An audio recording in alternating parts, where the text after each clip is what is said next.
کہ ہمیں دنیا نے خیرات دے دی، بھیک دے دی، ہماری جوری میں ترس کھا کے کچھ ڈال دیا، اور یہ گئے ہیں اور تو ان کو کسی نے کچھ دینا نہیں۔ ابھی انہوں نے ڈرامہ رچایا سیلاب زدگان کا کہ سیلاب والوں کی ہم نے مدد کرنی ہے، انہوں نے خاک مدد کرنی ہے۔ زرداری کا بیٹا 6 لاکھ کا جوتا پہن کے تو بچوں کے ساتھ ڈرامہ کر رہا ہے، ہاتھ بنا رہا، بچوں کو مل رہا ہے، 6 لاکھ کا جوتا ہے، اور انہی بچوں میں سے تقریباً اسی طرح کا ایک نہیں 2 سردی سے بدر ایک بچہ اور ایک بچی ادھر مر گئے۔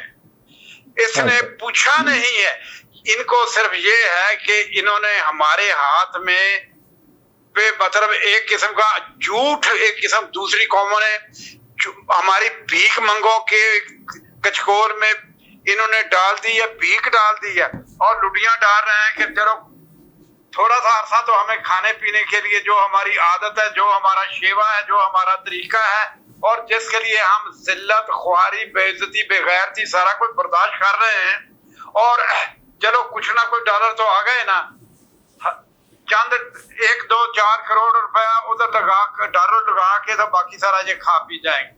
میجر صاحب آپ کا بہت بہت شکریہ۔ یہ میجر صاحب بات کر رہے تھے، نہ صرف یہ کہ سردی سے 2 بچے مر گئے ہیں، بلکہ یہ بھی ہوا کہ آٹے کے لیے سندھ میں ہی لائن میں ایک لگا ہوا شخص 5 بچوں کا باپ، وہ بھی دم گھٹنے سے زندگی کی قید سے رہائی حاصل کر گیا۔ اور یہ لوگ آپ دیکھیں کہ کس طریقے سے خوشیاں منا رہے ہیں کہ ہمیں ڈالر مل جائیں گے، ہمیں پیسے مل جائیں گے، اور اس کی بندر بانٹ کریں گے۔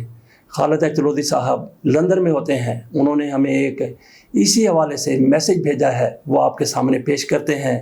آئیے ملاحظہ فرمائیے خالد چلودی صاحب کا یہ میسج۔ السلام علیکم پاکستان، بسم اللہ الرحمن الرحیم۔ میں ہوں خالد لودھی لندن سے۔ پاکستان پر مسلط کردہ پی ڈی ایم کی حکومت نے حکومت پاکستان کے بینر تلے قومی خزانے سے بھاری اخراجات کر کے سوئٹزرلینڈ کے شہر جنیوا میں ڈونرز کے نام سے عالمی کانفرنس کا اہتمام کیا۔ پاکستان سے قوم کو نامنظور حکومت کے وزیر اعظم میاں شہباز شریف اور زیر تربیت وزیر خارجہ بلاول زرداری لگ بھگ 50 کے قریب صحافیوں کے ایک گروپ اور دیگر بیوروکریٹس کی جماعت لے کر اس کانفرنس میں شریک ہوئے۔ عالمی سطح پر ہونے والی اس طرح کی کانفرنسوں میں عام طور پر سربراہان مملکت شریک ہوا کرتے ہیں یا پھر اعلیٰ سطح کے حکومتی افسران شرکت کرتے ہیں۔ جنیوا کی اس کانفرنس میں کوئی قابل ذکر سربراہ حکومت شریک نہیں ہوا۔ حکومتوں کے درمیانی سطح کے افسران نے شرکت کی، جن میں سینئر افسران نے شرکت تو کی مگر مختصر وقت کے لیے۔ میاں شہباز شریف اور بلاول زرداری نے پاکستان میں ہونے والی تباہ کاریوں کا ذکر کیا جو کہ سیلاب کی وجہ سے ہوئی، اور پاکستان کی معاشی بدحالی کا بھی تذکرہ یوں کیا کہ ہمارا ملک غیر ملکی قرضوں کی زد میں ہے اور سیلاب کی تباہ کاریوں نے ہماری معیشت کو تباہ کر رکھا ہے۔ یقیناً جونیئر لیول کے افسران نے اس کانفرنس کی تمام تر کارروائی سے قبل پاکستان میں حکومت کی تبدیلی اور اعلیٰ سطح کی کرپشن کے بارے میں پاکستان میں اپنی سفارتی مشنوں سے بھرپور آگاہی حاصل کر رکھی تھی۔ حتیٰ کہ ان لوگوں کو یہ بھی معلوم ہے کہ پاکستان میں عوامی نمائندے کس طرح بکتے ہیں اور اسمبلی میں جوڑ توڑ کیسے ہوتا ہے۔ پوری دنیا اب جان چکی ہے کہ پاکستان میں کس لیول کی کرپشن ہے، اور پھر اس کرپشن کی وجہ کیا ہے، کون کون اس کرپشن میں ملوث ہے۔ ان تمام محرکات کا عالمی سفارتی مبصرین کو بخوبی ادراک ہے۔ مختصر یہ کہ اس کانفرنس میں لگ بھگ $10 بلین کی امداد فراہم کرنے کا وعدہ ہوا ہے، جس کی تفصیل کچھ اس طرح سے ہے۔ جرمنی نے 89 ملین یورو، امریکہ نے $100 ملین، ورلڈ بینک نے $2 ارب، اور اسی طرح اسلامی ترقیاتی بینک نے بھی امداد فراہم کرنے کی یقین دہانی کروائی ہے۔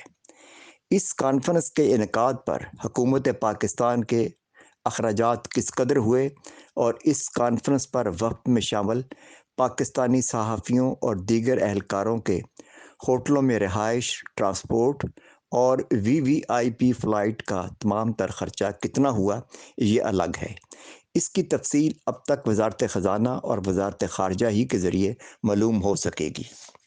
جنیوا میں ہونے والی اس کانفرنس کا انتہائی دلچسپ پہلو یہ ہے کہ اس کانفرنس میں مدعو کیے گئے کئی ممالک کے معاشی ماہرین نے غیر رسمی گفتگو کے دوران اس امر کا تذکرہ کیا کہ پاکستان کی اعلیٰ شخصیات اور سیاستدانوں نے جو دولت پاکستان سے باہر غیر ملکی بینکوں میں جمع کر رکھی ہے، اگر پاکستان کی موجودہ معاشی بحرانی صورتحال کے پیش نظر یہ دولت واپس پاکستان کے قومی خزانے میں بے شک جمع نہ کروائی جائے، بلکہ یہ دولت پاکستان کے بینکوں میں واپس لے جا کر جمع کر دی جائے تو پاکستان اپنی معاشی مشکلات پر نہ صرف قابو پا سکتا ہے بلکہ غیر ملکی قرضے بھی ادا ہو سکتے ہیں۔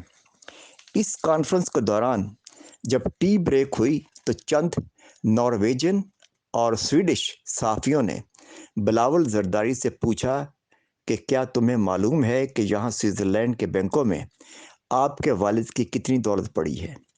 بلاول اس کا کوئی خاطر خواہ جواب نہ دے سکا، لیکن جرمن صحافی نے، جو کہ اپنا نام ظاہر کرنا نہیں چاہتا، اس نے مجھے تصدیق کی ہے کہ صحافیوں نے بار بار پاکستانی حکام سے کہا کہ پاکستانی سیاسی شخصیات اپنا سرمایہ پاکستان واپس لے جائیں تو قوم کی معاشی مشکلات یقیناً کم ہوں گی اور پاکستان IMF کے چنگل سے بھی آزاد ہو سکتا ہے۔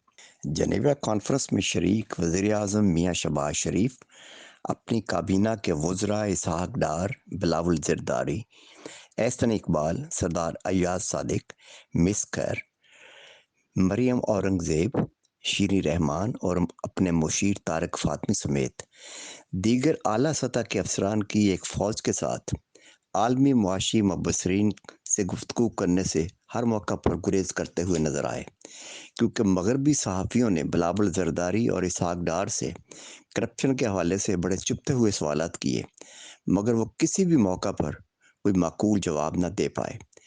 اب یہ کانفرنس کس حد تک کامیاب ہوئی، یہ خود اندازہ لگائیے۔ امدادی رقوم 3 سالوں پر محیط قسط وار پاکستان کو دی جائیں گی، جبکہ سیلاب کی تباہ کاریاں ابھی تک موجود ہیں۔ اس کانفرنس پر حکومت پاکستان کے خزانے سے کتنا خرچہ ہوا اور کیا پاکستان کو حاصل ہوا، اس کا اندازہ بھی آپ خود لگائیے۔ اللہ تعالیٰ سے دعا ہے کہ وہ پاکستان کو قرض خور مسلط حکومت سے نجات دلائے۔